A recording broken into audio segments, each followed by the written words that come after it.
பொறுத்தளவில்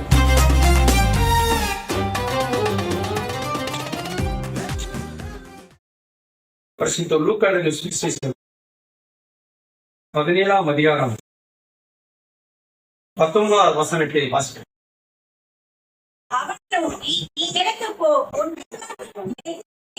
நீ எழுந்து போ, உன் விசுவாசம் உன்னை ரட்சித்தது என்றார்.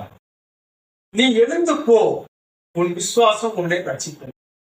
அப்படியே தலைகளை தாழ்த்தி காமிச்சு மகா இறக்கமும் பிதாவே, அருமையான பரிசுத்தம் உள்ள பிற வேலைக்காக நன்றி செலுத்துகிறோம். தேவிக்கு சுகமளிக்கும் இந்த ஆராதனைக்காக நன்றி செலுத்துகிறோம். ஆண்டவரே, கர்த்தர் எங்களோடு கூட பேசு. நீர் பெருக வேண்டும், நான் செருக வேண்டும். ஆண்டவரே, நாமத்தை மேய்ப்போம், அடியை மனத்தை வெளிப்படும் வசனத்தின் மூலமாக எங்களோடு பேசுகிறார். கர்த்தருடைய வசனத்துக்கு விரோதமாக பேசிய பொல்லாத பிசாசின் அந்த ஆசைக்கு உயிர்த்திருந்த இயேசுவின் வல்லமுள்ள நாமத்தில் கடிந்து அப்புறப்படுத்தி செவிக்கிறேன். இடம் முழுவதுமாக பரிசுத்த ஆவியானவருடைய ஆளுகைக்குள்ளாக நான் செவிக்கிறேன். ஆண்டவரே, வேத வசனம் ஆண்டவரே, அது ஜீவனுள்ளது. ஆண்டவரே, அது அற்புதம் செய்யக்கூடிய வசனம். ஆண்டவரே, அடியை மறுத்து நீ வெளிப்படணும். இயேசு நாமத்தில் கேட்கிற ஜீவனுள்ள பிதா. அருமையான பாஸ்டரையானவர்களோடு தொடர்பு கொண்டார்கள். இப்படி கேள்விக்கு சுகமளிக்க ஆராதனை இருக்கிறது. நீங்கள் வாருங்கள், கர்த்தருடைய வார்த்தை சொல்லுங்கள் என்று சொன்னார்கள். நான் அவருடைய அன்பான வார்த்தைக்கு நான் கீழ்ப்படிந்து அந்த வார்த்தையை ஏற்றுக்கொண்டு நான் என் மனைவி, என்னுடைய மகா பேரன் வந்திருக்கிறார். நான் 3 வருமாக நாங்கள் உங்கள் மத்தியிலே வந்திருக்கிறோம். உங்களை பார்ப்பதற்கு மிகுந்த மகிழ்ச்சி அடைகிறேன். கர்த்தர் பெரியவர். அவருக்கு இயேசு நாமத்தில் மிகுந்த நன்றி செலுத்துகிறேன். உங்கள் யாருக்கும் மிகுந்த நன்றி செலுத்துகிறேன். கிறிஸ்துவின் அன்பானவர்களே, ஆண்டவராய் இயேசு கிறிஸ்து சமாரியனாகிய அந்த குஷ்டரோகியை பார்த்துதான் அந்த வார்த்தையை சொல்லுகிறார். குஷ்டரோகியா இருந்த சமாரியனை பார்த்து சொல்லுகிறார், நீ எழுந்து போ, உன் விசுவாசம் உன்னதை. சரி, இதோட சாராம்சம் என்ன நடந்தது என்பதை குறித்து பார்ப்போம். ஒவ்வொன்றாக ஒவ்வொரு வசனமா பார்ப்போம். வாசிப்போம். 11வது வசனத்தை வாசிங்கள். 17-11. லூக்கா 17-11. பின்பு இயேசு எருசலேமுக்கு பிரயாணம் பண்ணுகையில்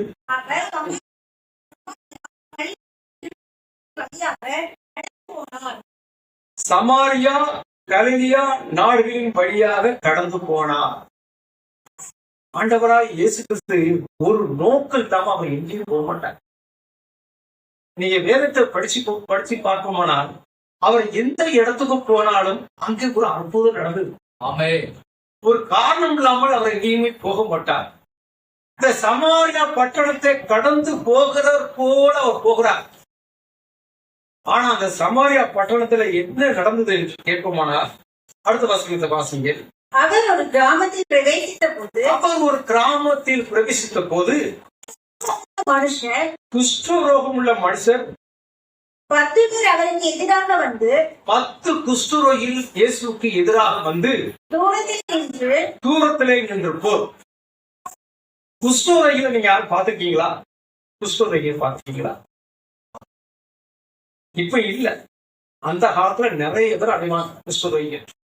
சமீபத்துல நான் தூத்துக்குடி மார்க்கெட்ல சில காய்கறிகள் வாங்கும்படியாக நான் கடந்து சென்றேன். அந்த நுழைவு வாசலில் ஒரு அம்மா அமர்ந்திருந்து இதை நோக்கி பிச்சை கேட்டார்கள். பிச்சை கேட்கும் போது அவருடைய கரங்களை பார்த்தேன், போனேன். என் உள்ளம் உடைந்தது. ஒரு விரலுமே கிடையாது. கைப்படுத்து மொட்டையா இருக்கு. இந்த ஒரு கைதான் அப்படி இருக்கு என்று பார்த்தோம்னா மறு கரத்துல பார்க்குமா அதுலயே 5 விரல் இல்லை. அது மொட்டையா இருந்த ஐயா பார்த்தோம். அப்படியே பரிதாபமா ஒரு 50 வயசு அம்மா, நான் உள்ள காய்கறி வாங்கிட்டு வந்து உங்களுக்கு நான் தங்குறமா போட்டு போகும்போதே என் மனசு வேதனையா இருக்கும். இவங்க எப்படி சாப்பிடுவாங்க? ஒரு கிருப்பி கிடைக்காது இல்லாமா? ஒரு விரல் நமக்கு அடிபட்டாலே நமக்கு எதுவும் தூக்க முடியுதா, எதுவும் பண்ண முடியுதா? ஒரு விரல் நம்ம ஒர்க்காகனா எவ்வளவு கஷ்டப்படுகிறோம் பாருங்க. இந்த அம்மாவுக்கு 5 விரலும் கிடையாது, இண்டஸ்ட்ரியில 5 விரலும் கிடையாது. எப்படி சோறு அண்டி சாப்பிட முடியும்? எப்படி ஒரு பழத்தை பிடிச்சி சாப்பிட முடியும்? கீழே கிடக்கிற மண்ணை சபல இருந்த போலதான் நம்ம அள்ள முடியும். அதெல்லாம் நீங்க யோசனை பண்ணி பாருங்க. இதே போலதான் அந்த 10 குஷ்டரோகிகள் இருந்தான். அந்த கிராமத்துல 10 பேர் இருந்தான். நீ நல்லா கவனிங்க. இன்னொரு வசனத்தை வாசிங்க. 16 வாசிங்க. அவருடைய பாதத்தருகே முகக்குப்பிலிருந்து அவருக்கு சோதனை செலுத்தினான். அவன் சமாரியாக இருந்தான். பாத்தீங்களா? 10 பேர்ல ஒருத்தர் சமாரியன், மீதி 9 பேர் இஸ்ரவேலர்கள். 9 இஸ்ரவேலர்கள், ஒருத்தன் மட்டும் சமாரியான். நல்ல கேட்கணும். ஆண்டவர் நமக்கு ஒரு அற்புதம் செய்ய வேண்டும் என்றார், நமக்கு ஒரு நோய் குணமாக வேண்டும் என்றார், ஒற்றுமை இருக்கணும். ஒற்றுமை இருக்கும், ஒரு குணம் வேண்டும், ரொம்ப முக்கியம். 10 பேருக்கு ஒரு ஒற்றுமை இருந்தது. ஐயா, 10 பேருக்கு ஒரு குணம் இருந்தது. ஒருத்தன் சொல்லலாம், இயேசு வர்றார், எப்ப வர்றான்னு சொல்ல முடியாது ஐயா, நம்ம ஆயத்தமா அவர் எதிர்கொண்டு போக முடியாது, நாளைக்கு பார்க்கலாம் ஒதுங்கலாம். இன்னும் 2 பேரும் சொல்லலாம், நம்ம அவரை எதிர்கொண்டு ஏன் போகணும், அவரோட கிராமத்துக்கு உள்ள வருவாரு, அப்போ பார்த்துக்கலாம் இருக்கலாம். 10 பேருக்கு ஒரு குணம் இருந்தது, ஒற்றுமை இருந்தது. அதையும் கூட ஒரு சமாரியனையும் சேர்த்து வச்சிருக்காங்க. சமாரியனுக்கு இஸ்ரவேல் யூதருக்கு கிட்டமிட்ட ஆகாது. அந்த சமாரியனை ஒரு கீழ்ச்சாதியை நினைப்பாங்க யூதர்கள். அவன் ஒரு கீழ்ச்சாதியை நினைக்கிறவங்க சேர்த்து வச்சிருந்தாங்க. ஐயா, சாதி இல்லை இவருக்கு, சாதி பெருமை இல்லை. உண்மையாக ஒரு கிறிஸ்தவங்களுக்கு சாதி பெருமை இருக்கக்கூடாது. ஜாதி நினைக்கிறவன் கிறிஸ்தவனை கிடையாது. அந்த சமாரியனை சேர்த்து கொண்டு உங்களுக்கு ஒரு ஐக்கியம், ஒற்றுமை இருந்தது. 10 பேருக்கு ஒரு ஒற்றுமை இருந்தது, ஒரு மனம் இருந்தது. நாம் இயேசுவை எதிர்கொண்டு போவோம் என்று சொல்லி ஒரு மனம் இருந்தது. நம்ம சபைக்கு அப்படி இருக்கா? ஒரு மனம். அவர் என்ன சொல்லி நான் என்ன கேட்கிறேன்? திருச்சபைகள் அப்படி இருக்கிறதா? வீட்டுல இருக்கா ஒற்றுமை? தாய் தகப்ப மகன் ஒரு ஒற்றுமை இருக்கா? அண்ணன் தம்பிகளுக்கு ஒரு ஒற்றுமை இருக்கா? சகோதரர்களுக்கு ஒற்றுமை இருக்கா? இல்ல. இயேசு உங்க வாழ்க்கையில ஒரு அற்புதம் செய்ய வேண்டும் என்றால் நீங்கள் உங்களுக்கு ஒரு ஒற்றுமை வேண்டும், ஒரு மனசு வேண்டும், ஒன்றா கூடியிருக்க வேண்டும், ஒன்றா கூடியிருக்க வேண்டும். எத்தனை காலம் இந்த 10 குஷ்டரோகிகளும் பாளையத்துக்கு புறம்பே இருப்பாங்க தெரியுமா? மோசி மூலமாக கட்டளையிட்டது என்ன? ஒருத்தன் குஷ்டரோகி இருந்தால் பாளையத்துக்கு புறம்பே இருக்கணும், கிராமத்துக்கு தூரம் இருக்கணும். தூத்துக்குடி எங்கன்னா காட்டுக்குள்ளதான் இருக்கணும். அங்க ஒரு பங்களா கட்டி போட்டிருப்பாங்க, அங்கதான் இருக்கணும். உறவினர்கள் வருவாங்க, தூரத்துல ஒரு கண்ணுல சாப்பாடை வச்சுட்டு வருவாங்க. நினைச்சு பாருங்க நீங்க. ஆண்டவங்க எவ்வளவு அருமையா வச்சுக்கிறார், எவ்வளவு சுகமா வச்சுக்கிறார். நாளை கழிச்சு ஒரு திருமணம் இருந்தா நீங்க போகலாம், அப்ப போக முடியாது சொல்றீங்க. பட்டணத்துல ஒரு திருமண வீடு நடந்தா போக முடியாது, தேவ ஆலயத்துல அவங்க போக முடியாது, ஆராதனைக்கு போக முடியாது. பாளையத்துக்கு வெளியே தான் இருக்கணும். உறவினர்கள் வந்து சாப்பாடு வச்சுட்டு போயிடுவாங்க. இந்த சாப்பிட்டு தட்டை கடிக வச்சிடணும், திருப்பி வந்து எடுத்து போயிடுவாங்க. திருச்சி வீடு அங்க ஆலயத்துல, தேவாலயத்துல அங்க போகலாமா? நடக்கும் பண்டிகை, போக முடியாது. எல்லா பண்டிகையும் நடக்கும், போக முடியாது. உறவினர்களை பார்க்க முடியாது, மனைவியை பார்க்க முடியாது, தகப்பனை பார்க்க முடியாது. தனிமையா கிடந்தவங்க 10 பேரும் ஒற்றுமையா தனிமையா கிடந்தாங்க. எல்லாம் தெரியும், உங்களுடைய தனிமை தெரியும், உங்களுடைய வேதனை தெரியும், உங்களுடைய குறைகள் தெரியும், நீங்க நினைக்கிற காரியங்கள் எல்லாம் இயேசுக்கு தெரியும். அதனாலதான் அவங்களுடைய அந்த அங்கலாய்ப்பு நினைச்சுதான் அவர் வாரார், நடந்து வாரார், கிராமத்துக்குள்ள போகிறார். 10 பேரும் கிராமத்தை விட்டு வெளியே வாராங்க. அல்லையா? கரெக்டா சந்திக்கணும். வேதம் சொல்லுகிறது, கர்த்தரை கண்டறியத்தக்க சமயத்தில் சரியா வந்தாங்க. ஐயா, இன்னைக்கு வேண்டாம், எனக்கு உடம்பு சரியில்லை, நாளைக்கு பார்த்துக்கணும், அவங்க இருக்கல. இயேசு வாரார். இந்த நோயை குணமாக்கக்கூடிய ஒரே தெய்வம் கர்த்தராகிய இயேசு கிறிஸ்து ஒருவர் தான். அல்லேலூயா. குஷ்டரோகியை குணமாக்கக்கூடிய ஒரே வல்லமுள்ள தேவன் இயேசு கிறிஸ்து ஒருவர் தான். 10 பேரும் அறிந்திருந்தார், 10 பேரும் அறிந்திருந்தாங்க.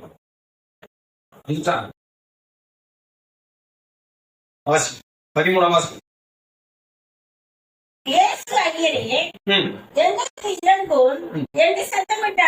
சத்தமிட்டார்கள், கூப்பிடலவங்க, சத்தமிட்டார்கள். கிட்டத்தட்ட அறப்படியா அங்க தூண்டா இயேசு வாராரு நடந்து வராருன்னா இங்க இருந்தே சத்தம் விட்டு கூப்பிடுதாங்க.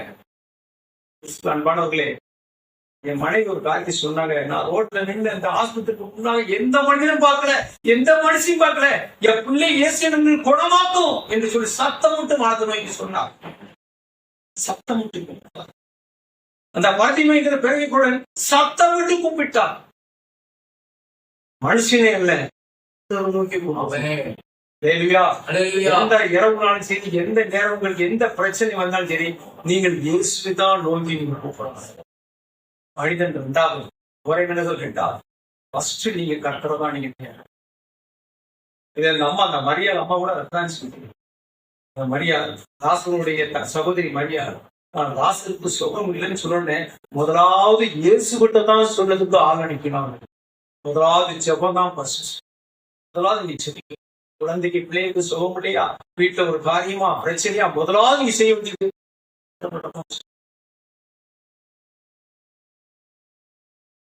அவர் நோக்கி கூப்பிட்டாங்க. மனுஷனை நோக்கல, அந்த பிரதான ஆசிரியரை நோக்கி கேட்கல. ஐயா, நாங்க இந்த வருஷம் நாங்க அந்த கிராமத்துக்கு வந்திருந்தோம், நாங்க இந்த பட்டணத்துக்கு வந்திருந்தோம், தேவாலயத்துக்கு வந்திருந்தோம், எங்களுக்கு அனுமதி குடிக்க எங்களுக்கு பரவாயில்லையான்னு சொல்லல. மனுஷனை பார்க்கல, முழுமையா குணமாக்கக்கூடிய வல்லமுள்ள தேவன் இயேசு ஒருவர் தான் கூப்பிட்டாங்க. அல்லேலூயா. டாக்டர் கூட அரைகுறையா தான் குணமாக்குவான், ஆனா இயேசு அப்படி இல்ல, முழுவதுமாக குணமாக்க முடியும். சரி பாருங்க, அடுத்த வருஷம் அவர் என்ன சொல்லுவாங்க, அவர் பார்த்து நீங்கள் போய் உங்களை காண்பீங்கள் என்றார். அந்தபடி அவர்கள் போக்கில் சுத்தமானார்கள். யாருமா அப்படி செய்ய முடியும்? யார் இப்படி செய்ய முடியும்? இறைவன் ஒருவர் தான் இதை செய்ய முடியும். என்ன சொல்லாரு, போங்க ஆசாரிட்ட கொடுக்காம முடிச்சு. கையில விரல் கிடையாது, கையில அழுகி எப்படி நாத்தடிக்கும், குடித்து பல நாள் இருக்கும். அந்த 10 குஷ்டரோகிய உறவினர்கள் முகத்தை பார்க்காதவங்க, சரியா சாப்பிடாதவங்க, சரியா அப்பத்தின் தண்ணி குடிக்காதவங்க, எல்லாரும் கைவிடப்பட்டவங்க. ஆண்டவர் சொல்றாரு, நீ போங்க ஆசாரியர்களுக்கு.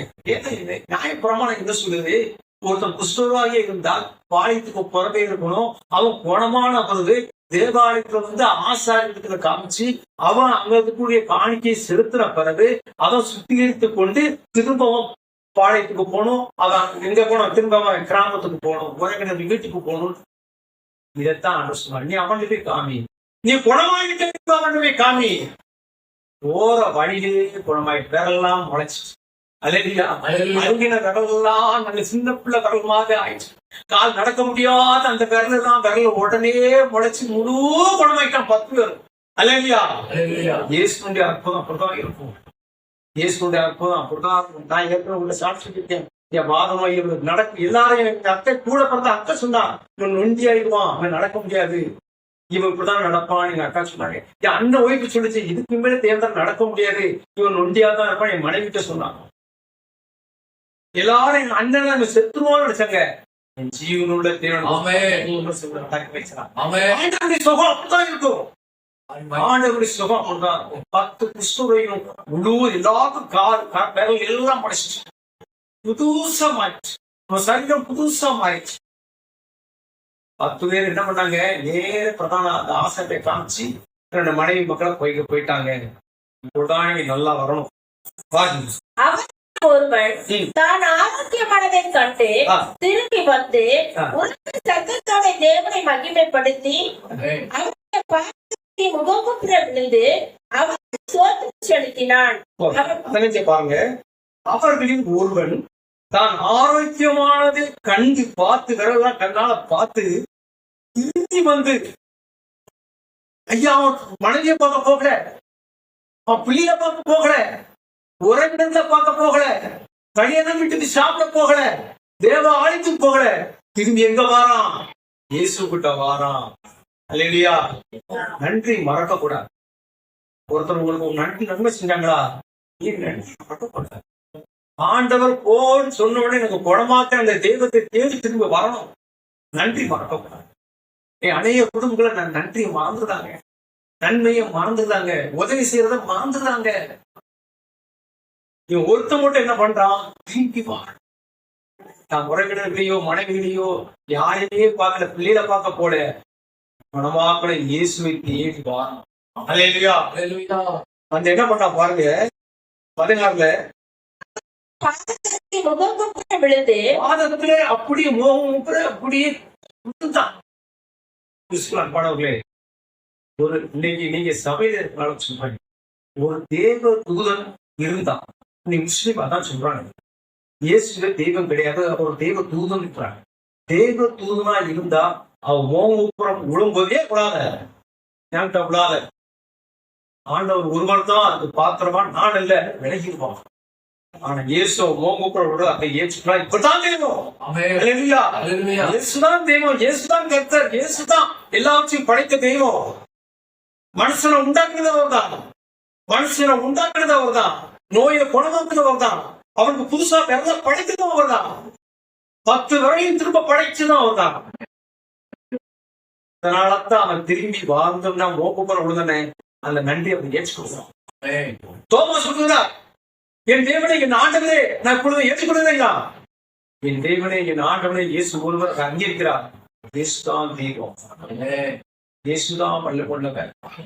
மோங்குப்புறம் விழுந்தோடனே ஆண்டவருக்கும் ஒரு வார்த்தையை கேட்கிறா பாருங்க. மனுஷன் நம்ம நினைக்கிறோம், ஆண்டவர் ஒரு காட்சி நினைக்கிறாருமா? வாசி எடுத்தது. அப்பொழுது இயேசு சுத்தமானவர்கள் 10 பேர் அல்லவா, குணமாக்கப்பட்டவர்கள் 10 பேர் அல்லவா, மற்ற 9 பேர் எங்கே? மற்ற 9 பேர் எங்கே? நான்கிட்ட எவ்வளவோ நன்மை செய்து வாங்கிட்டோம், எவ்வளவோ நம்ம சோகடிச்சிருக்கோம், எவ்வளவோ நன்மை செஞ்சிருக்கிறார். என்னைக்கோ நடந்த கொரோனாவை இன்னைக்கு சாட்சியா சொல்றோம்டா, நன்றி மறக்காதவர்கள். அல்லேலூயா. இயேசுக்கு இந்த அற்புதம் நாங்க நன்றி மறக்காத, நன்றி மறக்கும். 10 பேர் சோகமாக்கணும், 9 பேர் எங்கே? எங்க வரலையே. நன்றி மறக்கிற ஒரு காரியத்தை ஆண்டவர் விரும்பவே இல்லை. நன்றி மறக்கிறது ஆண்டவர் திரும்ப வா வந்து கேட்க. ஆண்டவர் சொல்ல பாருங்க, 18 வாசிங்க. தேவனை மகிமைப்படுத்துவதற்கு இந்த அந்நியனே ஒழிய வர காணுமே என்று சொல்லி போதும். ஒருத்தன் தான் வந்துட்டாங்க, மற்ற யாருமே வரலையே. ஆனா ஆண்டவருடைய நோக்கம் குணமாக்குறது ஒரு இருக்கு, அதை விட மிக சிறந்தது ஒண்ணு இருக்கு பாருங்க. அதுதான் ரொம்ப முக்கியம். நீங்களும் நாங்களும் அந்த பாக்கியத்தை அடையணும். வாசியாட்ட வசனம். அந்த அவனை சமாரியனை நோக்கி, நீ எழுந்து போ, விசுவாசம் உன்னை ரட்சித்தது. இதுதான் ரொம்ப முக்கியம். ரட்சிக்கிறது என்னன்னா பாவம் மன்னிக்கப்பட்டது. அந்த காலத்துல கேட்பாங்க, சகோதரி ரட்சிக்கப்பட்டிருக்கிறாயா? சகோதரி நீ ரட்சிக்கப்பட்டிருக்கிற, ரட்சிப்புனா என்ன? பாவ தண்டனையிலிருந்து நீ மீட்கப்பட்டிருக்கிறாயா? அதான் அர்த்தம். ரட்சிக்கப்பட்டிருக்கிற நீ பாவ தண்டனையிலிருந்து நீ மீட்கப்பட்டிருக்கிறாயா? உன் பாவம் மன்னிக்கப்பட்டிருக்கா? அதான் ரட்சி. ஐயா, நான் 17 வயசுல ரசிக்கப்பட்டேன்னா 17 வயசுல நான் அதுக்கு முன்னாடி செய்த எல்லா பாவங்களும் மன்னிக்கப்பட்டேன். எல்லா பாவத்தையும் இயேசு நான் மன்னித்துட்டான். கல்வாரி ரத்தத்தினால் கழுவி சுத்திகரித்து விட்டான். நான் ரசிக்கப்பட்டிருக்கேன். அதை ரசிக்கப்படாதான் இயேசு நம்முடைய பாவத்தை மன்னிக்கணும். அதான் அவர் சொல்றார், நீ சரீரத்துல சுகமான உன் ஆத்மாவில் நீ சுகமாகி நீ வீட்டுக்கு போனா நீ எழுந்து ஓ, உன் விசுவாசம் உன்னை ரட்சித்தது. சமாரியன் சரீரத்திலையும் சுகமடைந்தார், அவனுடைய ஆத்மாவிலையும் சுகமடை. அதைத்தான் ஆண்டவர் விரும்புறார், அதைத்தான் விரும்புறார். அந்த மற்ற 9 பேர் எங்க? அவங்க பாவத்தை நான் மன்னிக்கணும், அவங்களுக்கு நான் பரலோகம் கொடுக்கணும், அவங்க பாவங்களை நான் மன்னிக்கணும், அவங்களுக்கு எங்கே? ஆண்டவர் கேட்கிறார். இன்னைக்கு நம்ம என்னைக்கும் ஒரு காலம் நம்ம சாக போறோம், சரீரம் சுகம் கிடைக்கும், ஆத்மா வெளியேறப்பட்டது அல்லவா? உங்க ஆத்மா சுகடைஞ்சிருக்கா? உங்க ஆத்மா மன்னிக்கப்பட்டிருக்கிறதா? இந்த சமாரியனுக்கு அது கிடைச்சு, இந்த 9 வரைக்கும் கிடைக்க சமாரியம் ஒருவனுக்கு மட்டும் கிடைச்சு. ஆத்மா சுகடைஞ்சு பாவங்கள் மன்னிக்கப்பட்டு போனான். வாசிங்க 2 தீமோத்தேயு புத்தகம் 2 தீமோத்தேயு எடுங்க. 2 தீமோத்தேயு 2ஆம் அதிகாரம் 4ஆம் வசனத்தை வாசிங்க. 2:4 வாசிங்க. 2 தீமோத்தேயு 2:4 மன்னிக்கணும். 1 தீமோத்தேயு 2:4 மன்னிக்கணும். 1 தீமோத்தேயு 2:4. எல்லா மனுஷரும் எல்லா மனுஷரும் ரட்சிக்கப்படவும் இயேசுவை அறிகிற அறிவை அடையவும் ஆண்டவர் சுத்தம் உள்ளவராயிருப்பார். எல்லா மனுஷனும் ரட்சிக்கப்படும். எல்லா மனுஷனும் பாவம் மன்னிக்கப்படுவாங்க. அவருடைய சுத்தம். அதனாலதான் அவர் கேட்கிறார், இந்த மொத்தம் 9 பேர் எங்கே? இவன் ஒருத்தன் தான் வந்தானா? ஐயா, சரீரத்துல சுகம் கிடைச்சிருக்கு, இவன் ஆத்மா சுகம் தானே முக்கியம். அக்காதான் அவர் வந்தார். இந்த பூமிக்கு இயேசு இதுக்கு பிறந்தாருன்னா பாவத்தை மன்னிக்கதான் இந்த பூமியில அவர் பிறந்தார். இந்த பாவத்தை தான் அவர் இயேசுங்களை ஏற்றுக்கொண்டு ரத்தத்தை சிந்தி மீட்பதற்காக தான் இயேசு இந்த பூமிக்கு பிறந்தார். நீ எழுந்து போ, உன் விசுவாசம் உன்னை ரட்சித்தது. நம்பி வந்தான் இயேசு, நம்பி வந்தான், பாவங்கள் மன்னிக்கப்படும். நீங்க அந்த அனுபவம் நமக்கு உண்டா? ஐயா, நான் சுகப்படைஞ்சு அதோட நான் மறித்துக்கலாம், எனக்கு வாத நோயிலிருந்து குணமாக்கி நான் மறித்து போயிருக்கலாம். ஆனா என் ஆத்மா நரத்து போயிடப்படாதே. ஒவ்வொருக்கும் ஒரு ஆத்மா இருக்கு, மறந்துவிடாதீங்க. உங்க ஆத்மா நரகத்துக்கு போகாம இருக்குதான் இயேசு இந்த பூமியில வந்து பிறந்தார். உங்களை என்னைக்கும் அவர் ரட்சிப்பதற்காக, மீட்டு எடுப்பதற்காக தான் இந்த பூமியில இயேசு கொடுக்கிறார். அல்லேலூயா, அல்லேலூயா. ஆத்மான என்ன அது நீங்க தெரியும். நீங்க நினைக்கிறீங்களா? நீங்க வீட்டுக்கு இருந்துட்டே நீங்க நினைக்கீங்க, என் வீட்டுக்கு போகணும், வீட்டுல நான் பிள்ளைகளை பார்க்கணும், நான் ஒவ்வொரு காரியமா நீங்க நினைக்கிறீங்க கேட்டீங்களா? அதுதான் ஆத்மா. அதுதான் அந்த ஆத்மா. சாதாரண நீங்க நினைக்கிற காரியம் ஒவ்வொன்றா நினைக்க படுக்கும்போது யோசிக்கீங்க, அதுதான் ஆத்மா. சரியா உங்களுக்கு வேலை செய்யுது. அதுல நீ நினைக்கிற காரியம் தான் இது ஆத்மா. நீ மரணம் வரும்போது கூட அந்த ஆத்மா வெளியே போயிடும். அது சாதாரண உங்க உடம்பு விட்டு வெளியே போயிடும். நேரு இயேசுகிட்ட போயிடும் உங்க ஆத்மா. அவர்கிட்ட போயிடும். அவரை நீங்க பாப்பீங்க. நீங்க கர்த்தருக்குள் மரித்தால், ஆண்டவருக்குள் ரட்சிக்கப்பட்டு, அந்த சமாரியானை போல பாவம் மன்னிக்கப்பட்டு ரட்சிக்கப்பட்டு நீ மரித்தால், உங்க ஆத்துமா, நீ நினைக்கிறது என்ன, உங்க ஆத்துமா பரதேசிக்கு போகும். பரதேசியே பரலோகம் மாதிரிதான். பரதேசிக்கு போகும், இழப்பார்கள் இடத்துக்கு போகும். அதுக்கு உதாரணம் நிறைய. நீங்க கர்த்தருக்குள் மரிக்கல, நீங்க பாவத்திலே மரித்து போனால் எவ்வளவு பெரிய சுதந்திரம் இருக்கலாம், எவ்வளவு பெரிய அதிகாரியா இருக்கலாம், எவ்வளவு பெரிய அரசியல்வாதியா இருக்கலாம். இயேசு கிறிஸ்து ரத்தத்தால் கழுவப்பட்டு பாவம் மன்னிப்பை பெறாமல் நீ மரிப்பீர்களானால் உங்க ஆத்துமா பாதாளத்துக்கு போகும். 2 இடம் தான், பாதாளம், அடுத்து பரிசு. இயேசுடைய 2ஆம் வருகையில வந்து நியாய தீர்ப்புக்கு பிறகுதான் உங்க சரீரம் உயிர் திருந்து மகிமை அடைஞ்சு, இயேசு எப்படி மகிமை அடைஞ்சு போனாரோ அதே போல உங்க சரீரம் மகிமை அடைஞ்சு பரலோகத்துக்கு. அது வரைக்கும் பரதேசி. இன்னைக்கு இருக்க நான் திரும்பி நாளைக்கு ஒரு 10 வருஷம் கழிச்சு மறைச்சு போனா என் ஆத்மா எங்க இருக்கும்னா பரதேசி இருக்கு. நான் உட்காந்து பார்த்துட்டு இருக்கிறேன். இயேசு அங்க வருவார். அல்லேலூயா. இயேசுக்குள்ள வருவாங்க. நிறைய பரிசுத்தவான்கள் இருப்பாங்க. அங்க ஆண்டவருக்குள்ள நான் அடைத்து பார்த்துட்டு இருக்கிறேன். பூமியில நடக்கும் அநியாயம் நடக்கும், எல்லாம் நடக்கும். உண்மை யுத்தமாய் மறிக்கிற, கருத்துக்குள் மறிக்கிறவன் தான் பாக்கியவான். நியாயத்திற்கு பிறகு நமக்கு நியாயத்திற்கு கிடையாது. கர்த்தருக்குள் மரித்து பரதேசிக்கு போனவங்களுக்கு நியாயத்திற்கு கிடையாது, உங்களுக்கு கிடையாது. உங்களுக்கு யாருக்குமே ஜட்ஜ்மெண்ட் கிடையாது. உங்களுக்கு ஜட்ஜ்மெண்டே கிடையாது. அல்லேலூயா. உங்களுக்கு நியாயத்திற்கு கிடையாது. உங்களுக்கு யாருக்கும் நியாயம் சேர்க்க மாட்டாங்க. நீ பரதேசிக்குள்ள போயிட்டீங்கன்னா உங்களுக்கு நியாயத்துக்கு கிடையாது. ஆட்டோட நீங்க பரவலா போறீங்க. அங்க உங்க ட்ரெஸ் வேற, உங்க வார்த்தை மொழிகள் வேற. அண்ணன் தம்பி யாருமே பார்க்க முடியாது. எல்லாம் சகோதரிகள் சகோதரா தான் இருப்பாங்க. அந்த இடத்துக்கு போயிருக்கணும். அதைத்தான் இந்த சமாரியனுக்கு கொடுத்தவன் பாவங்கள் மன்னிக்கப்பட்டது, உன் விசுவாசம் ரட்சித்தது பெரிய பாக்கியம் அல்லவா? குஷ்டரோகம் குணமாக்கும் வந்த சமாரிய பாவம் மன்னிக்கப்பட்டு போயிட்டான். அல்லேலூயா. அந்த 9 பேருக்கு கிடைக்கல. நீங்க கர்த்தருடைய ஆலயத்துக்கு நீங்க வந்திருக்கீங்க, தேவ சமூகத்துல வந்திருக்கீங்க. உங்களுக்கு வாழ்க்கையில பிரச்சனை உண்டு, குடும்ப பிரச்சனை உண்டு, தேவைகள் உண்டு, எதிர்பார்ப்பு உண்டு. எல்லாவற்றையும் இந்த இரவு உங்களுக்கு தரப்போகிறார். எல்லாவற்றையும் நீங்க தரப்போகிறா. நீங்க நினைக்கிற காரியத்தை நடக்க போகிறா. உங்க பிரச்சனைகளுக்கு ஒரு முடிவு உண்டு, உங்க கஷ்டத்துக்கு ஒரு முடிவு உண்டு, உங்க வியாதிக்கு ஒரு முடிவு உண்டு, உங்க பிழைகளுக்கு ஒரு முடிவு உண்டு. அல்லேலூயா. இன்று நீ விடுதலை பெற்று போக போகிறீங்க. சரீரத்துல விடுதலை பெற்று போகிறீர்கள். உங்களுக்கு இருதயத்தில் சமாதானத்தோடு நீங்க போக போறீங்க. ஜெபம் பண்ணுமா?